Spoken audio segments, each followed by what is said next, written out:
Milwaukee, July 22, 1991. A man runs through darkness, handcuffs dangling from one wrist, blood trickling from his temple. He waves frantically at a police cruiser.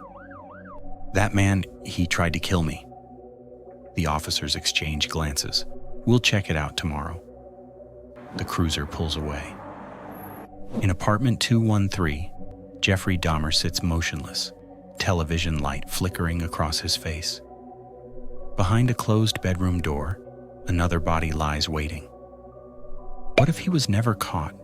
Tracy Edwards burst through the Oxford apartments, handcuff glinting on his wrist. Inside apartment 213, Jeffrey Dahmer watches from his window. He expected sirens. He expected lights. The street remains quiet. After an hour, Dahmer breathes. The refrigerator light reveals plastic bags no kitchen should hold. A human head stares from the middle shelf. 3 skulls hide in bedroom boxes. 12 murders, and tonight he nearly got caught. But nearly doesn't count. Over 3 days, Dahmer erases everything. Garbage bags, dumpsters across Milwaukee, evidence scattered. By the time police might investigate, nothing remains.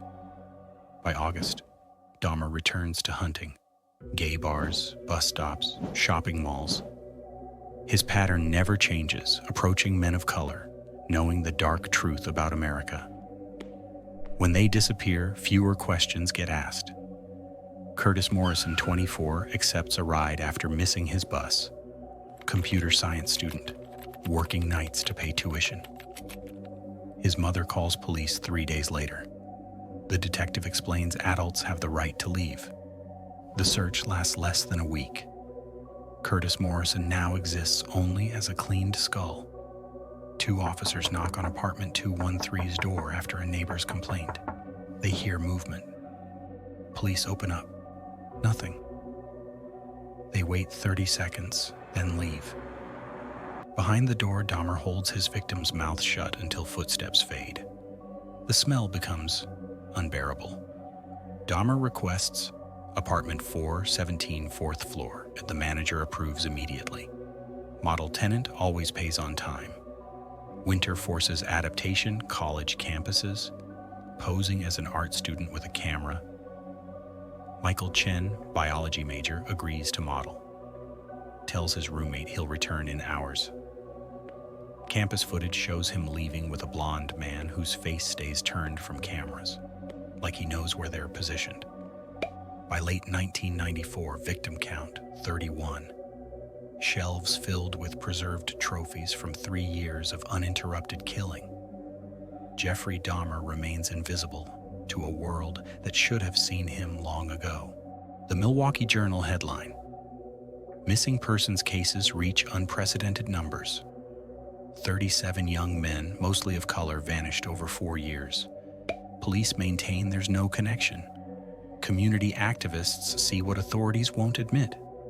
Someone is hunting in Milwaukee.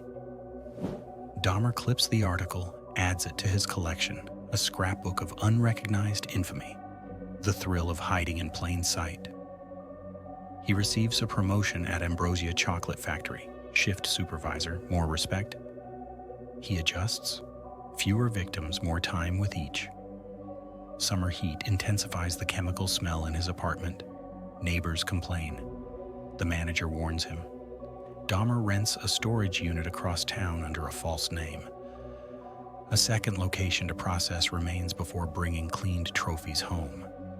The system works perfectly. Kevin Richardson, 20-year-old track star, visits Milwaukee for a regional meet. Finishes third in the 800 meters, then explores the city. His coach reports him missing next morning. The search becomes Milwaukee's largest.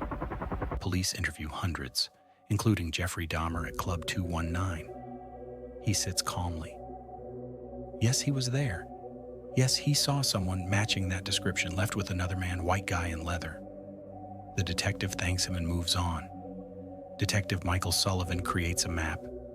Red pins mark each missing man's last location. A cluster emerges on Milwaukee's west side. His request for a task force? Denied. Budget constraints. Not enough evidence. 3 callers mention someone named Jeffrey or Jeff who made them uncomfortable. Tips get logged separately, investigated separately, forgotten separately. No one connects them.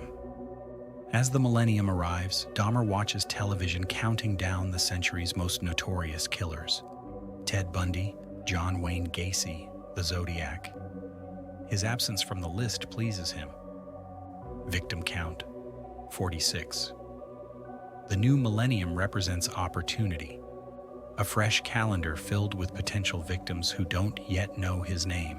Dahmer purchases his first computer, chat rooms, dating sites, email. He can screen victims from his living room, arrange meetings without witnesses, learn everything before meeting face to face. A predator's dream. He creates profiles as David Masters, photos manipulated, features obscured. He masters online trust building through messages. Jason Mercer, 22, becomes the first internet victim. 3 weeks of messages about art and photography. They meet at a coffee shop. Security cameras capture Jason smiling, shaking hands with a blonde man whose face avoids the camera. By 9 p.m., Jason is dead. Footage too grainy for identification. The FBI's Violent Criminal Apprehension Program identifies Milwaukee as potential serial killer hunting ground. Their profile: white male, 35 to 45, stable employment, lives alone, above average intelligence.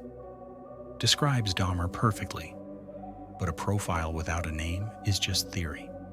September 11th changes everything. The FBI task force gets disbanded overnight. Agents transfer to counterterrorism. Files boxed, sent to storage.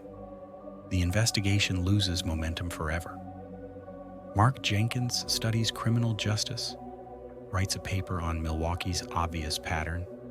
His professor gives him a B+, overthinking it. Mark meets someone online who shares his interest in true crime, tells his roommate he'll be back by dinner, never returns. Dahmer keeps his student ID. The irony pleases him. The internet connects victims' families across states. They create forums, databases, sharing what law enforcement won't compile.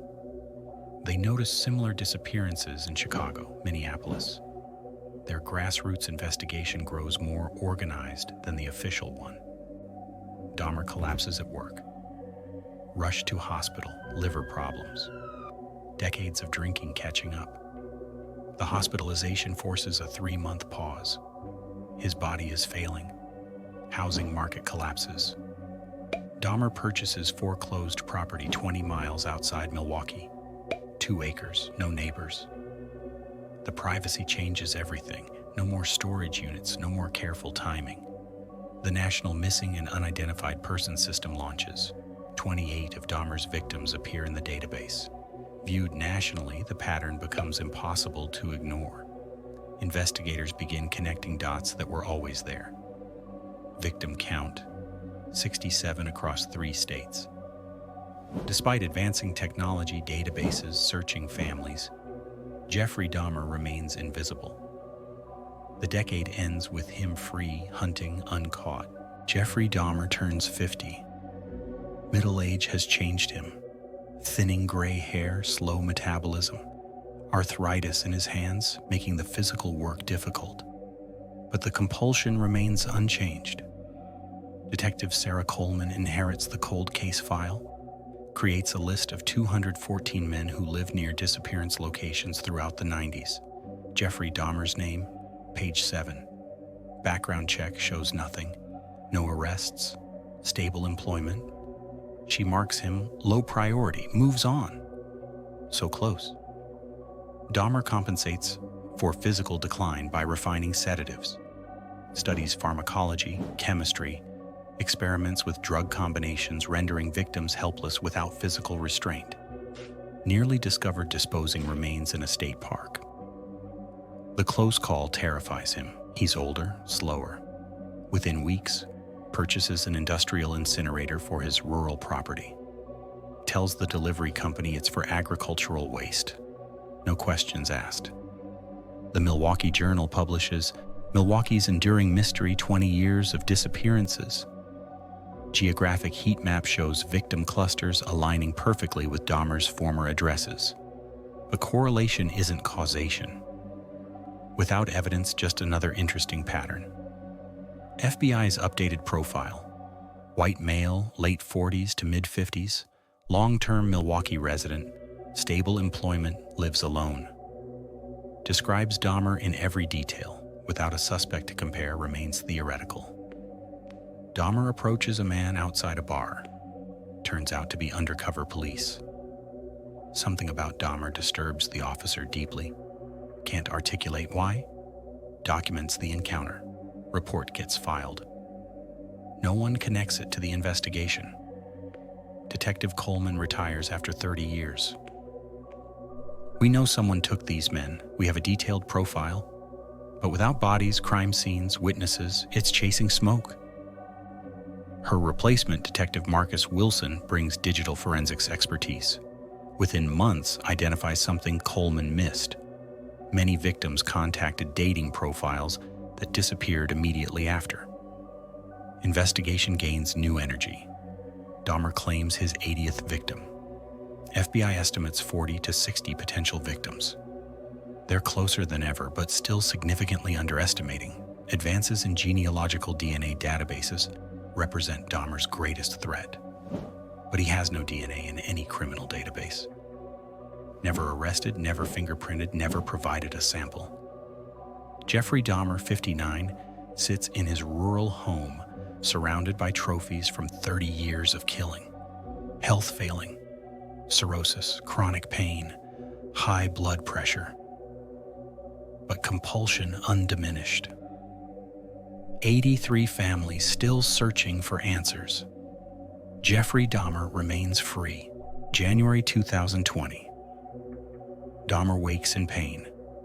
59, cirrhosis advancing. Death approaching slowly. Pandemic lockdowns force Milwaukee investigators to work remotely. Unexpected breakthrough. Detective Wilson notices 17 victims disappeared within 3 miles of Dahmer's addresses. First official link established. Victor Martinez photographs Dahmer outside a bar after feeling uncomfortable. Texts the image. Weird guy trying to get me to his place. If I disappear, show police. Photo auto-uploads to cloud. Victor goes home safe. FBI's new AI algorithm analyzing disappearances puts Dahmer's name at the top. Technology he used for hunting now hunts him. Dahmer collapses at home. Hospitalized. Routine blood draw creates his first DNA sample in any database. Detective Wilson finds Victor's photo. Positive ID against DMV records. Combined with AI analysis, probable cause secured. Dahmer returns from hospital to FBI agents searching his property. They discover what one calls a museum of atrocity. Records, photographs, preserved remains spanning decades. Guilty on all counts.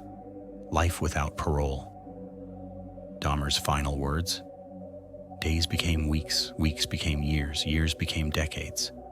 The world created a blind spot large enough to contain all my horrors. Dies in prison of liver disease, 27 years after his actual timeline death. But here, he faced justice first. Final count, 84 victims, 43 years. Oxford Apartments memorial inscription. For those who disappeared and those who never stopped searching, may we learn to see what remains invisible.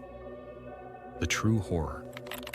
Dahmer was interviewed, documented, encountered dozens of times. He wasn't invisible. We just weren't looking.